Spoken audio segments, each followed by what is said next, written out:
Welcome to the 3 Rs of Martinism with me, Chuck Dunning. The Martinist tradition, rooted in the contemplative mysticism of Louis-Claude de Saint-Martin and further elaborated by later initiates, presents a spiritual path known as the Way of the Heart. In this video essay, we examine 3 core principles of this path, which we here refer to as the 3 Rs. As always, these views are my own and do not necessarily represent those of any organization.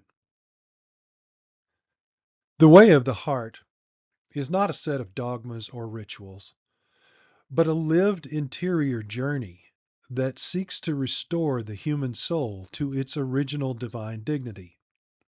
Central to this path are 3 interrelated concepts.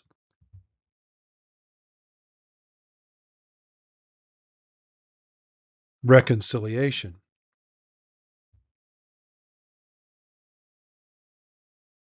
regeneration, and reintegration. Each represents a phase or mode of spiritual development, distinct yet intimately connected, forming a coherent process of inward transformation and spiritual return to the divine source. Reconciliation is the conscious turning of the soul back toward the divine source. It begins when one becomes aware of the spiritual exile that characterizes the human condition.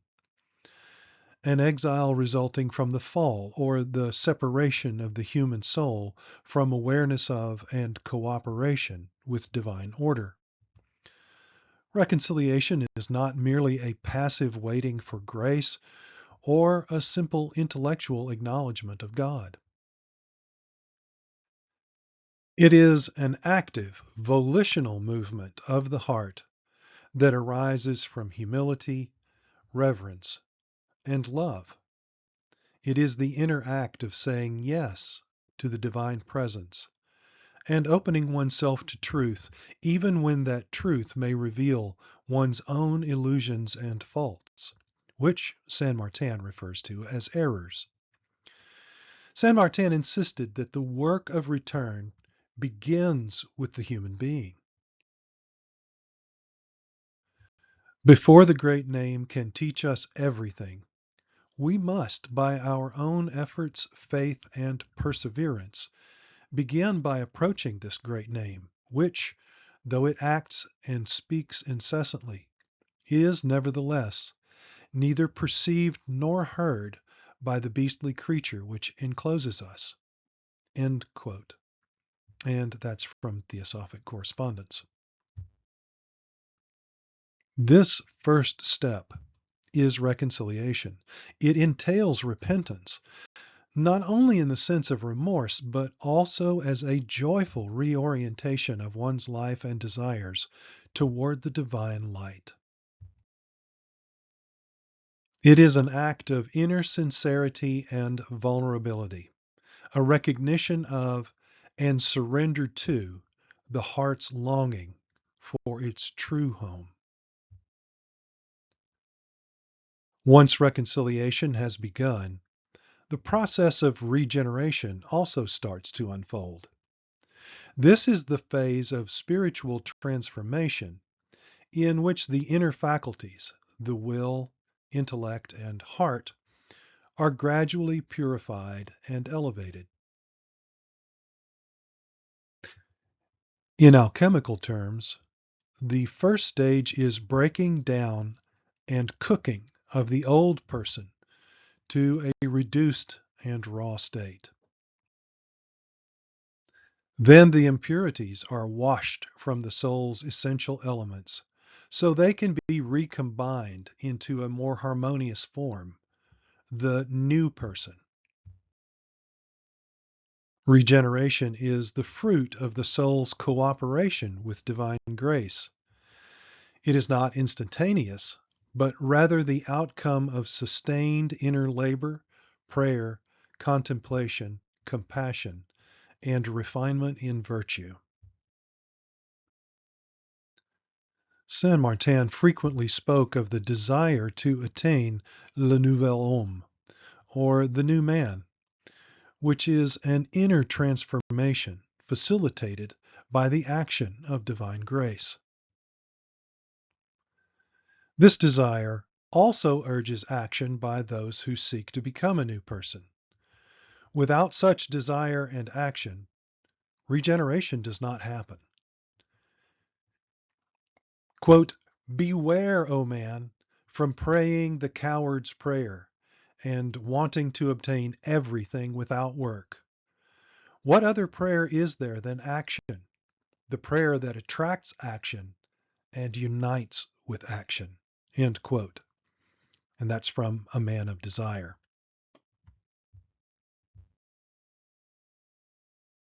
The practitioner must engage in spiritual exercises, cultivate self-awareness, and strive to live a life of virtue in thoughts, words, and actions, all while remaining receptive to the inspiration of the divine. In this way, regeneration is a kind of spiritual alchemy, a transmutation of base tendencies into virtues, of confusion into clarity, and of isolation into communion. In fact, Saint Martin argues that it is in our very nature to engage in this work. Quote, "The action of God and that of man are bound together, and ought ever to be simultaneous. Man is spirit, God is spirit. Man has the power to say to God, 'We are both spirits, let our action be coordinate.'" End quote. And once more, this is from Man, His True Nature and Ministry. In summary, action becomes more focused in regeneration. The heart's desire for reconciliation has stirred efforts to actively cooperate with divine love and wisdom, purifying and cultivating the soul. This work prepares the individual to receive deeper truths and to serve others as a vessel of love and light. Quote, "O man of desire, being made agile, sanctified, and harmonized in your whole being universally, you will, in your partial unity, be an image of the universal unity." End quote. That's also from Man, His True Nature and Ministry. The culmination of the way of the heart is universal reintegration, the full restoration of humanity to its original divine estate.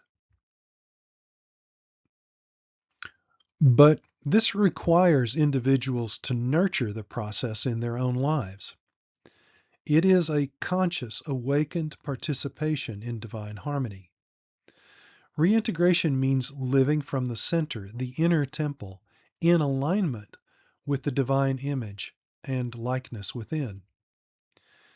It is the realization of union with God, not as abstraction or belief, but as lived presence.